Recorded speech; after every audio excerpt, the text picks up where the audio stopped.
class in the annex. If any of the ladies are interested, you won't offend me if you would rather go to that. And there's also a class in the annex taught by Josh Webster on the Lord's Supper. So I'm not trying to push you out of here, but you are welcome if you would like to go to either of those classes.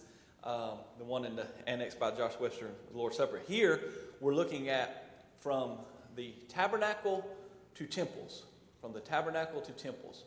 And last week we looked at that of building the tabernacle. And this week we're going to look at items inside the courtyard and inside the tabernacle. But before we do that, we'll begin with a prayer this morning. Will you bow with me, please? Our God and Holy Father in heaven, we thank you for this day of life you have given us, the opportunity that we have to come together to worship you. We know, Father, that many throughout this world have already had their first day. It came upon them hours ago and they've worshiped you. Some will later in the day. And we're grateful, Father, to know that this world is filled with saints who want to serve you and want to worship you on this day. Father, we pray for our brethren who are on this day not doing so in freedom as we are, but rather in fear. And help them, Father, to continue to be strong and continue to be faithful. Help your word to continue to penetrate through the hearts of men and women throughout this world, that we might see more of a peaceful world to live in and to teach your word. We're thankful, Father, for the congregation that meets here at Wood Avenue. We're thankful for all of our teachers this morning. We ask your blessings to be upon them and all of our classes.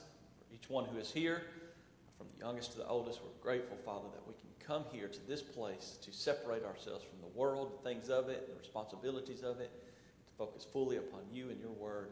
Help us to draw closer to you as we study the Bible today. In Jesus' name, amen.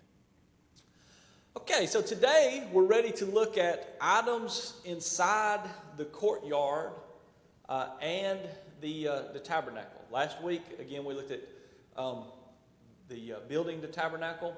Let me say again, if you want the notes, I'll be happy to share them with you. I can give you a paper copy or email you a copy if you want the notes.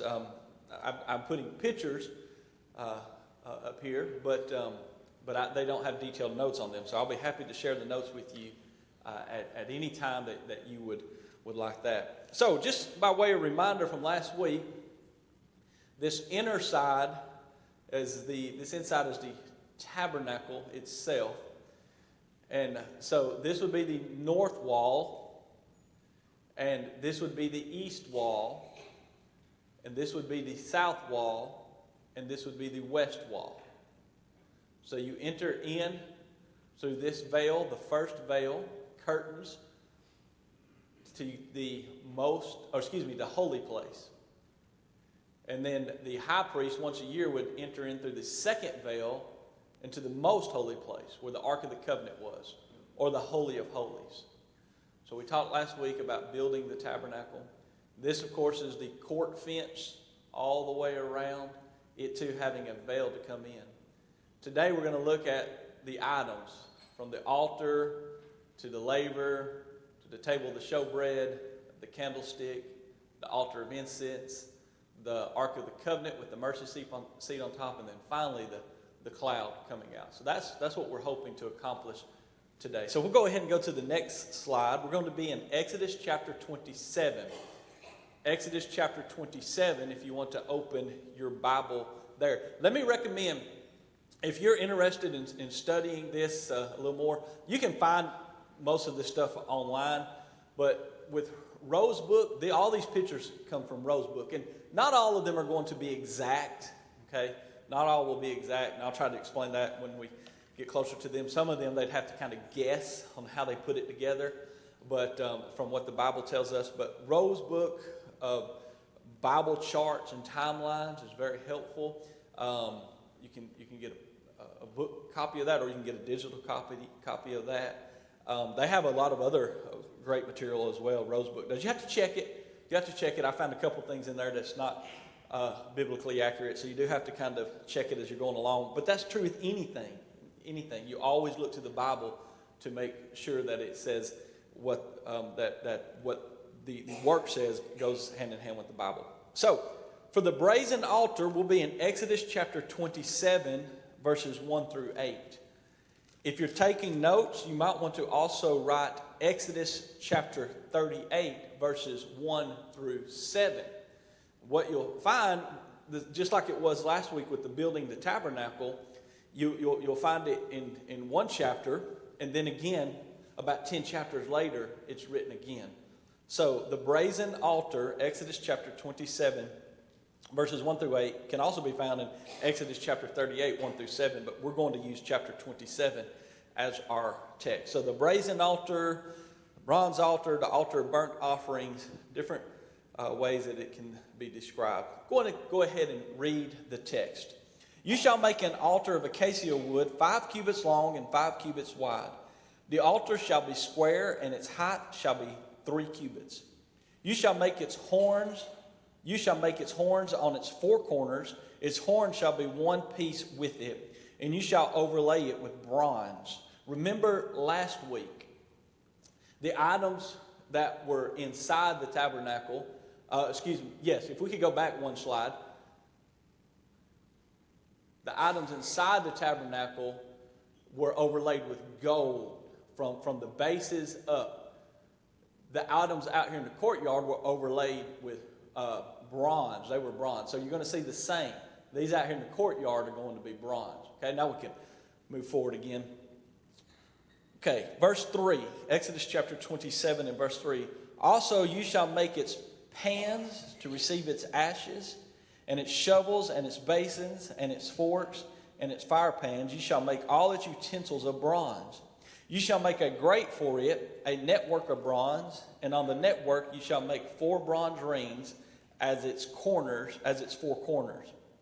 You shall put it under the rim of the altar beneath, that the network may be midway up the altar. And you shall make poles for the altar, poles of acacia wood, and overlay them with bronze. The poles shall be put in the rings, and the poles shall be on the 2 sides of the altar to bear it. You shall make it hollow with boards, as it was shown you on the mountain, so shall they make it. So you see this reoccurring theme throughout. This is the way you must do it. We talked about last week, the tabernacle was to be one tabernacle.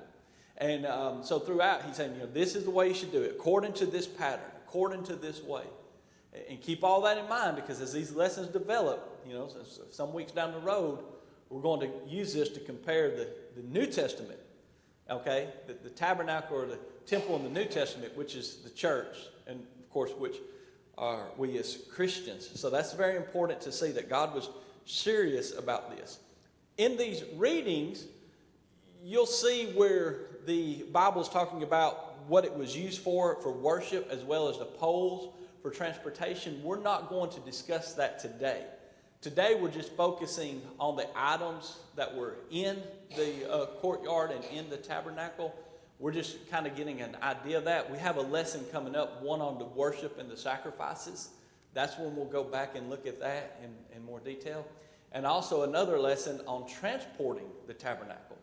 We'll go back and look at these poles and why they were there in more detail when we talk about transporting the tabernacle. Because it's not like, taking a trip today and you just load it up and go. You just grab it as you go, or you get to your destination and some stuff's in this suitcase and some's in another and some's in. It's not like that. God was very specific in building these items, building this tabernacle, and they were designed for a specific way to transport them by specific people. Okay, not just anyone could transport just any pieces of the tabernacle. So we'll get into all of that. Okay, so we will get into all of that.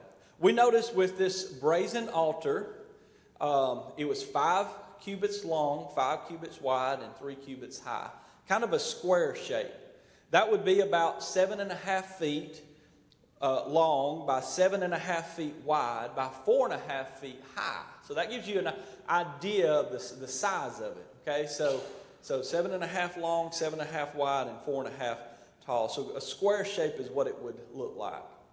It was made of this acacia wood and covered or overlaid in bronze. The 4 corners had 4 horns overlaid with bronze. Okay, So you see that? And this, of course, is where they would offer the sacrifices. And so some suggested that maybe even these horns were used to tie down the sacrifices. And then we mentioned earlier the pans, the shovels, the basins, the forks, the fire pans, all made of bronze to collect the ashes. I mean, when you think about these priests, and we have one of our lessons that's dedicated to just the priest as well, and you start looking at what those priests were doing, you know, their career in the priesthood wasn't long. They didn't have long, about 20 years. And you start thinking about that would have been challenging. That would have been challenging to do what they were doing with these sacrifices, lifting them, sacrificing them over and over. So we'll talk more about that when we get to a lesson dedicated to the priest. A bronze grate with 4 bronze rings, one at each corner. The rings used to carry the altar were not on the altar, but they were on the grate. So again, this is kind of one of the better pictures that I could find. So you have different ideas about how maybe it was exactly put together, but it would have had the grating. Some say perhaps even it had a grating along the outer edge, and maybe the outer edge had grating as well. So the Bible tells us what we need to know. It tells us all that was included. And from time to time, it'll tell you exactly where to put the rings, but sometimes it doesn't give all the information. So the poles were made of acacia wood, and they were covered with bronze as well to carry the altar. And you can see where that would have been easily accomplished with four men, of course, one in each corner. We'll talk more about transporting it later. So that's the bronze altar. If you'd like to go back to the beginning slide. So if you walk in the courtyard area, that's the first one you're going to come to. And that's going to be the first one you come to. And you notice how it develops along the way. It keeps developing along the way for the priest once they enter the tabernacle, and then eventually the high priest once he enters the Holy of Holies. But next we'll look at this brazen laver or basin. We'll look at that next. And so we'll see that would be next. And this was used for washing, of course. It was used for washing for Aaron and his sons before making an offering, as well as before entering into the tabernacle. So this was also in the courtyard. This was not yet in the tabernacle. Okay, the laver of bronze, Exodus chapter 30. Exodus chapter 30, verses 17 through 21. Exodus chapter 30, verses 17 through 21. If you're taking notes, you might want to also write Exodus chapter 40 and verse 7, as well as verses 30 through 32. So we're going to study from Exodus chapter 30, verses 17 through 21. But in your notes, jot down chapter 40 and verse 7, verses 30 through 32. The laver of bronze. Then the Lord spoke to Moses, saying, You shall also make a laver of bronze with its base also of bronze for washing. You shall put it between the tabernacle of meeting and the altar, and you shall put water in it. For Aaron and his sons shall wash their hands and their feet in water from it. When they go into the tabernacle of meeting, or when they come near the altar to minister, to burn an offering made by fire to the Lord, they shall wash with water lest they die. So you see, it served the purpose of offering a sacrifice on the altar that we just discussed, but also for washing before you go into the tabernacle. And notice again, we'll talk more about this when we get into the worship, the sacrifices, and the priests. But notice the last 3 words of verse 20, lest they die. God was very serious about what he said. You know? And of course, Nadab and Abihu find that out, do they not? Leviticus chapter 10, verses 1 through 2. We'll talk more about that also when it comes to the worship and the sacrifices. But God was very serious about it. So, the question, can be asked is God serious about what he tells us today? Does God want us clean today? 1 Peter chapter 3, verses 20 through 21. Certainly he wants us cleansed today. Not the outward cleansing, but the inward cleansing. In verse 21, so they shall wash their hands and their feet, lest they die. And it shall be a statute forever to them, to him and his descendants throughout their generations. So next is the laver of bronze. It consisted of two parts, the laver and the base. If you see, flip over to chapter 38 and verse 8. Still in the book of Exodus. Chapter 38 and verse 8. So you see it's consisting of two parts. He made the laver of bronze and its base of bronze, from the bronze mirrors of the serving women who assembled at the door of the tabernacle of meeting. So keep in mind that these offerings we talked about last week, the people giving these free will offerings for the purpose of building this tabernacle. So we see in chapter 38 and verse 8 where they received the material for the laver, but also that it was a laver with a base, with a base to set on it as well. Now some people think maybe that the base itself was also a laver. Again, there's some of that we won't know fully, but we get an idea of it. Hold this water to wash themselves. So it's made of two parts, the laver and the base. The dimensions are not given. So as with some of the other items in the tabernacle, these dimensions were not given. Both were made of bronze, of course, and both were used, or this was used for washing, had water in it to wash. The location was between the tabernacle and the altar. So when you come in, you go past the altar, the brazen altar, and then next you get to the basin to wash. After which now we go into the tabernacle. So let's go back to our first slide.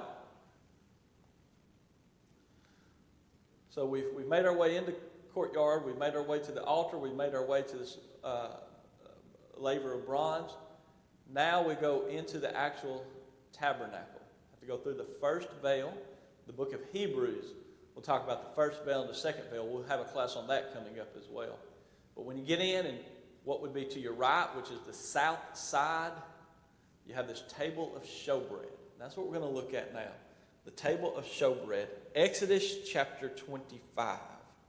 Actually, go to Hebrews chapter 9 and verse 2 first.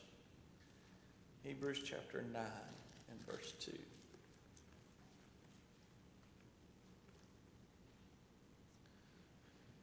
Hebrews chapter 9 verse 2, for a tabernacle was prepared, the first part, in which was the lampstand, the table, and the showbread, which is called the sanctuary. Then verse 3, and behind the second veil, the part of the tabernacle, which is called the holiest of all. So again, in a few weeks, we're going to study the book of Hebrews and compare that to what we've been studying with the tabernacle. But he talks about this first part and the second part. And then the first part, of course, was these items, the first of which that we're going to discuss, the table of showbread. Okay, Exodus chapter 25. Exodus chapter 25. Beginning in verse 23. Exodus chapter 25, beginning in verse 23. I'll read through verse 30. You shall also make a table of acacia wood. 2 cubits shall be its length, a cubit its width, and a cubit and a half its height. And you shall overlay it with pure gold. Notice the difference. Now we're inside the tabernacle. It's no longer bronze. Now it's gold. You shall overlay it with pure gold and make a molding of gold all around. You shall make for it a frame of a handbreadth all around. And you shall make a gold molding for the frame all around. And you shall make for it 4 rings of gold, and put the rings on the 4 corners that are at its 4 legs. The rings shall be close to the frame as holders for the poles to bear the table. And you shall make the poles of acacia wood and overlay them with gold, that the table may be carried with them. And you shall make its dishes, its pans, its pitchers, and its bowls for pouring. You shall make them of pure gold. And you shall set the showbread on the table before me always. Exodus chapter 25, verses 23 through 30. You know, if you're in the habit of a daily Bible reading, you know, sometimes it can be challenging to read certain books if you're just trying to read through them. And this can be one of them. This can be one of those sections. But when you slow down and you look at it, you see that, again, God was so detailed. He had every detail exactly the way he wanted, exactly the way that he meant it. And later in Israel's future from this point, we realize that they did not follow God's plan, and it got them into trouble. And that's a lot of what we were discussing with the minor prophets this past summer on our summer series. Them leaving God's plan. You know, our plea, the churches of Christ, is restoration. Go back and restore New Testament Christianity. That's what God wanted the Israelites to do all along. Go back and restore the law. Go back and do it exactly the way I said to do it. And, you know, sometimes they did, and not always, sadly. Well, you know, the same is true today. You see this detail. Well, you know, God is detailed in the church today as well. So the table of showbread, it's 2 cubits long, 1 cubit wide, and 1.5 cubits high. And by the way, you know, different measurements from different areas on cubits, but the general idea, the general given is 18 inches. So when you read this cubit, it's 18 inches. So for us, a cubit would be 1.5 feet. So with that, this table would only be 3 feet high. So it's not very high, you know, but 3 feet high, and then 1.5 feet wide, and about 2 feet 3 inches, or excuse me, 3 feet long, about 1.5 feet wide, and about 2 feet 3 inches high. So it's not that high off the ground. 2 cubits long, 1 cubit wide, 1.5 cubits high. So about 3 feet long, 1.5 feet wide, and a little over 2 feet high. This table of showbread. It's made of acacia wood overlaid with pure gold, and it had a molding of gold all around. So it would have had a molding of gold all the way around it. 4 rings of gold on the 4 corners that are the legs, and this, of course, was used for transportation. So again, you see the transportation set up there. You remember later with Uzzah and carrying the ark, they were carrying it on oxen, and that's what that all goes back to. It's God had given each one of these items a specific way to be transported by a specific family, and they did not do it the way God said to do it. 2 poles made of acacia wood overlaid with gold used for transporting. Dishes, pans, pitchers, and bowls were all made out of pure gold. And we see on this table was unleavened bread, 2 rows, 6 in a row, with frankincense. Go to Exodus chapter 40 and verse 23. Exodus chapter 40 and verse 23.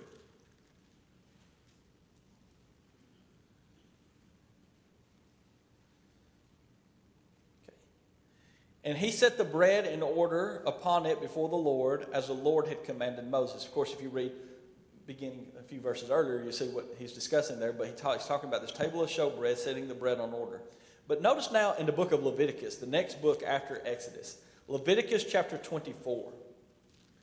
Notice Leviticus chapter 24, verses 5 through 9. Leviticus chapter 24, verses 5 through 9. This is the first, the first 5 books of the Bible are called the Law, and especially these books, Exodus, Leviticus, Numbers, and Deuteronomy.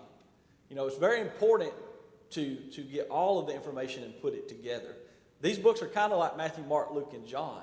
You have to take a little bit from Matthew, a little bit from Mark, a little bit from Luke, a little bit from John, and see all that they have to say on one particular subject and put it together. The same is true with these books. You can put it all together. Leviticus 24, beginning in verse 5. And you shall take fine flour and bake 12 cakes with it. 2/10 of an ephah shall be in each cake. You shall set them in 2 rows, 6 in a row, on the pure gold table before the Lord. And you shall put pure frankincense on each row, that it may be on the bread for a memorial, an offering made by fire to the Lord. Every Sabbath he shall set it in order before the Lord continually, being taken from the children of Israel by an everlasting covenant. And it shall be for Aaron and his sons, and they shall eat it in a holy place. For it is most holy to him from the offerings of the Lord made by fire, a perpetual statute. So, it's had unleavened bread on it, this table, the table of showbread, had unleavened bread, 2 rows, 6 in a row, and then it had the frankincense on it as well. The location, of course, as we just mentioned, in the holy place of the tabernacle on the north side. Did I say the wrong side again? I did, didn't I? Our good brother caught me on that. I'm going to mess up a time or two. This is the north. Regardless if I say south, this is the north. This is the east. This is the south, and this is the west. So, that's correct. Don't pay attention to what I say next, because I'll probably say it wrong again. But it's on the north side. North side. Okay, next. The golden lampstand, or the golden candlestick. Exodus chapter 25. Exodus chapter 25. The golden lampstand, or the golden candlestick. Exodus chapter 25, beginning in verse 31. I'm in Leviticus. I knew that didn't look right.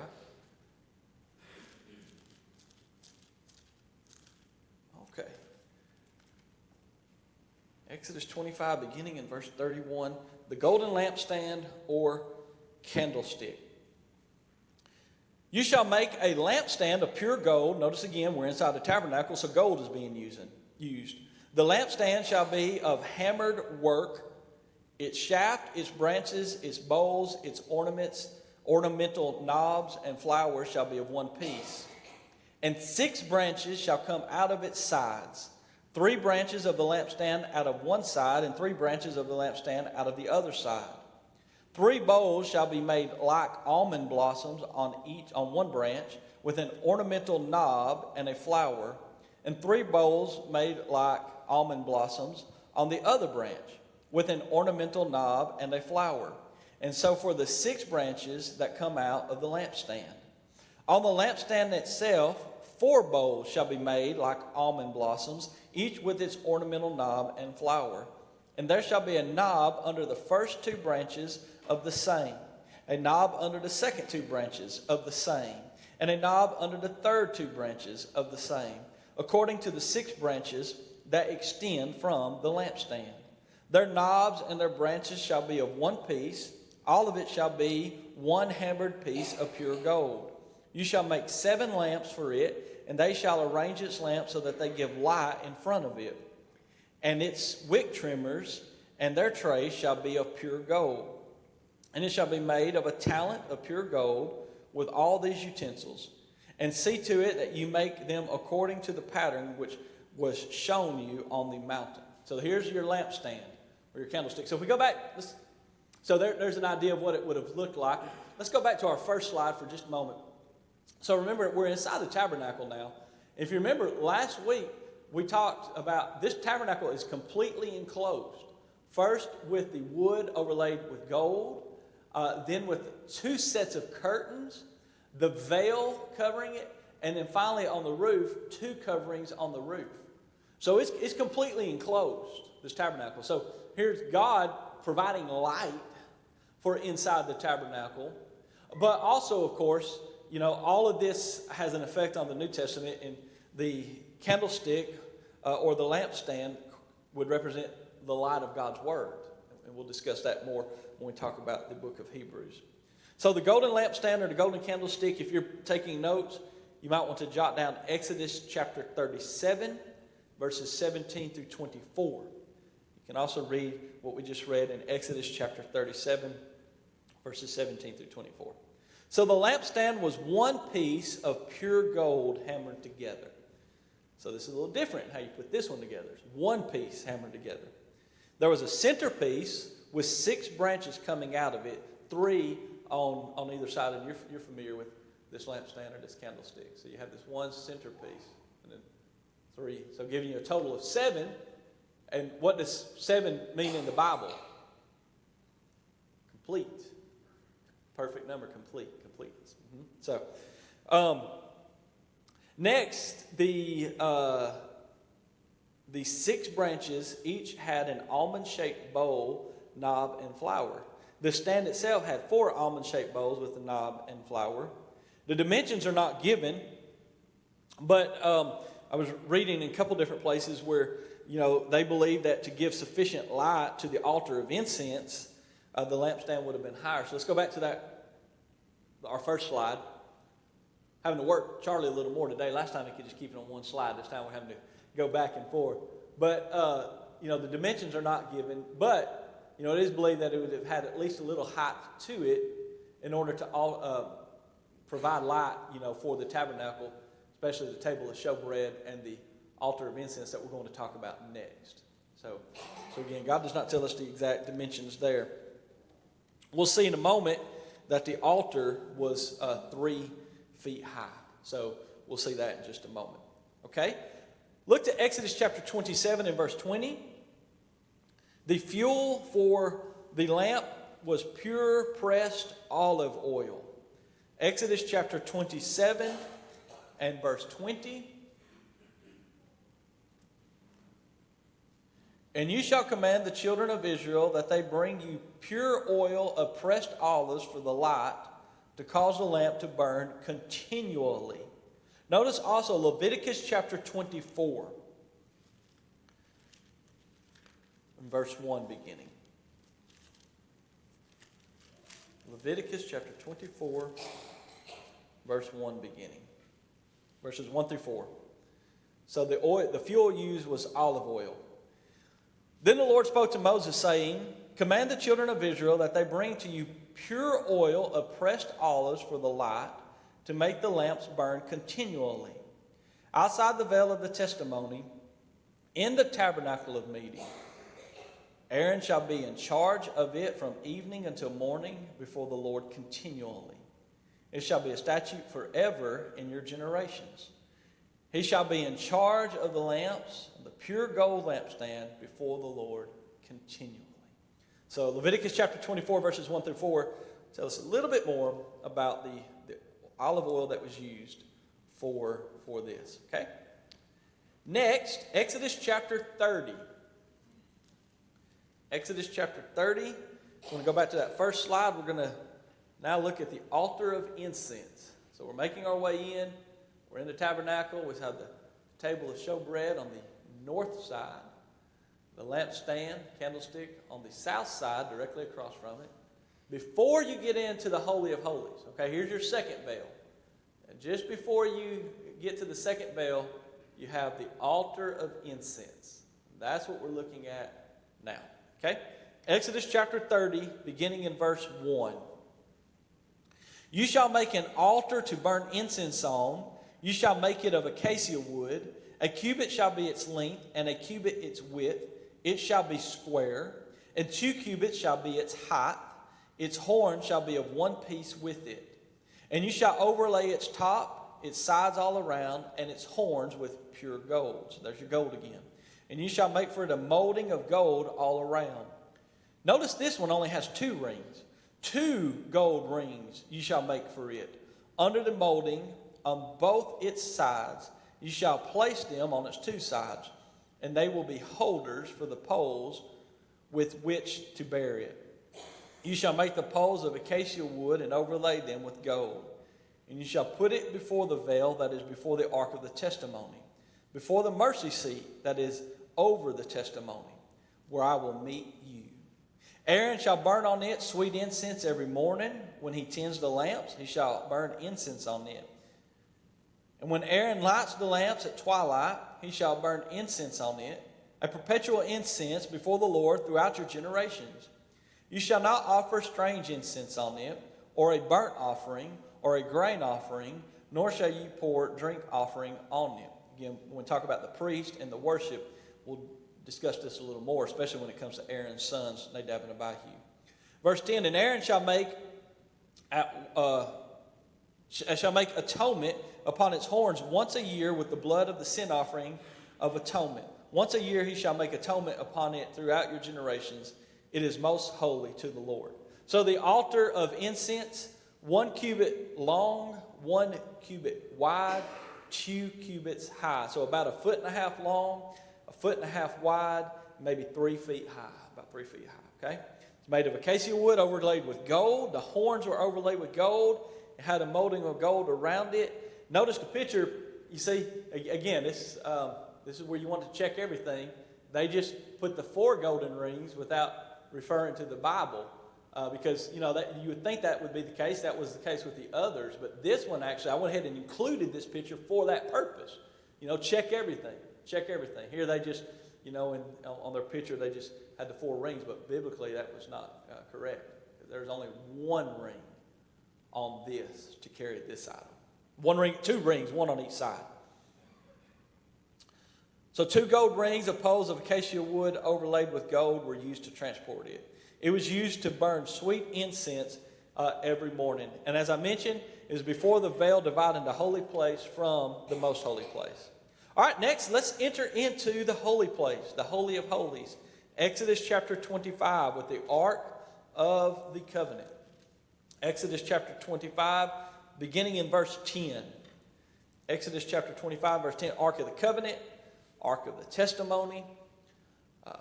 And they shall make an ark of acacia wood, 2.5 cubits shall be its length, 1.5 cubits its width, 1.5 cubits its height. You shall overlay it with pure gold, inside and out you shall overlay it, and you shall make on it a molding of gold all around. You shall cast 4 rings of gold for it, and put them in the 4 corners. 2 rings shall be on one side, 2 rings on the other side. And you shall make poles of acacia wood, and overlay them with gold. You shall put the poles into the rings on the sides of the ark, that the ark may be carried by them. I'm going to go ahead and read down through verse 22. This combines the Ark of the Covenant with the mercy seat that's on top of it. So picking up in verse 15. The poles shall be in the rings of the ark, they shall not be taken from it. You shall put into the ark the testimony, ark of the testimony, which I will give you. You shall make a mercy seat of pure gold, 2.5 cubits shall be its length, and 1.5 cubits its height. You shall make the 2 cherubim of gold, of hammered work. You shall make them at the 2 ends of the mercy seat. Make 1 cherub at one end, the other cherub at the other end. You shall make the cherubim at the 2 ends of it, one piece with the mercy seat.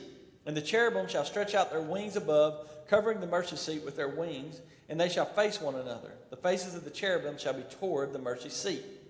You shall put the mercy seat on top of the ark, and in the ark you shall put the testimony that I will give you. And there I will meet with you, and I will speak with you from above the mercy seat, from between the 2 cherubim, which are on the ark of the testimony, about everything which I will give you in the commandments of the children of Israel. Remember that prior to Moses and prior to leaving Egypt, they were under the patriarchal law. All throughout the book of Genesis, they're under the patriarchal law, where God would reveal his will to the patriarch, to the head of the household, and they in return would teach their children, Adam, Noah, Abraham, and others. What God's doing, as we discussed last week, he's given them a law. He's making them a nation and how to serve and how to live as a nation of people on this earth, but more importantly, how to serve and how to live as a nation of his people, about how he can have a relationship with them and how they can meet him. Okay, so you have the Ark of the Covenant, the one that's the best known piece inside of the tabernacle. You can also jot down Exodus chapter 37, verses 1 through 9, to read a little more about the ark. So the ark itself was 2.5 cubits long, 1.5 cubits wide, 1.5 cubits high. So it's about 3 feet 9 inches long, a little over 2 feet wide, and a little over 2 feet high. So it's not that large of an item. It was made of acacia wood overlaid with pure gold, molding of gold all around it. It had the 4 rings of gold on each corner, and the poles of acacia wood overlaid with gold for transporting the ark.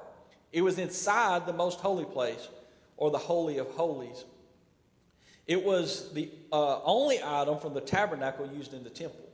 1 Kings chapter 8 and verse 6. We'll not look at that right now. I want to move on to be sure to finish. But you'll notice from 1 Kings chapter 8 and verse 6, the Ark of the Testimony is the only thing that carried over into the temple. Okay, inside the ark, I'll give you the verses. because we'll look more at this later. But Hebrews chapter 9, verses 1 through 4. Inside of the ark, from Hebrews chapter 9, verses 1 and 4, you find the 2 tablets of stone containing the 10 commandments. That's in Deuteronomy chapter 10, verses 1 through 5. So you find these 2 tablets of stone is in there, Deuteronomy 10, 1 through 5. A pot of manna, Exodus chapter 16, verses 33 and 34. And Aaron's rod that blossomed, Numbers chapter 17 and verse 10. Then you have, of course, the mercy seat, which was on top of the ark. So this lower area is the ark. And then you have this mercy seat that was sitting right on top of the ark. It too was 2.5 cubits long, 2.5 cubits wide. So we see this about 3 feet, about 3 feet 9 inches, about 3 feet 9. It was made of pure gold. There were 2 cherubim of gold made of on each end. 2 cherubim of gold made on each end. They were facing each other with their faces directed toward the mercy seat and wings stretched out to cover the mercy seat. And it sat right on top of the Ark of the Covenant. So there's your Ark of the Covenant with the mercy seat on top of it. The last item, the cloud and the pillar of fire. So this isn't really an item that they were to build, but I think this was a good place to include it. Go to Exodus chapter 40. You remember when God was leading the people of Israel out of Egypt. He led them by this cloud by day and a pillar of fire by night. Well, that remained, that continued. Exodus chapter 40, as the book comes to a close, beginning in verse 34, the last few verses of the book. Then the cloud covered the tabernacle of meeting, and the glory of the Lord filled the tabernacle. And Moses was not able to enter the tabernacle of meeting because the cloud rested above it, and the glory of the Lord filled the tabernacle. Whenever the cloud was taken up from above the tabernacle, the children of Israel would go onward in all their journeys. But if the cloud was not taken up, then they did not journey till the day that it was taken up. For the cloud of the Lord was above the tabernacle by day, and fire was over it by night, in the sight of the house of Israel throughout all their journeys. So this is how God would lead them. Remember, this tabernacle was a tent-like structure. It was built in that way they could take it apart and travel with it. Okay, the temple does not come until the days of Solomon when they have a permanent structure. So this, they would set up camp exactly the way God said to do it, and then when God was ready for them to move, they would take it apart and move on. So that's the items inside the tabernacle. There's maybe a minute or two left before the bell rings. Any thoughts or comments?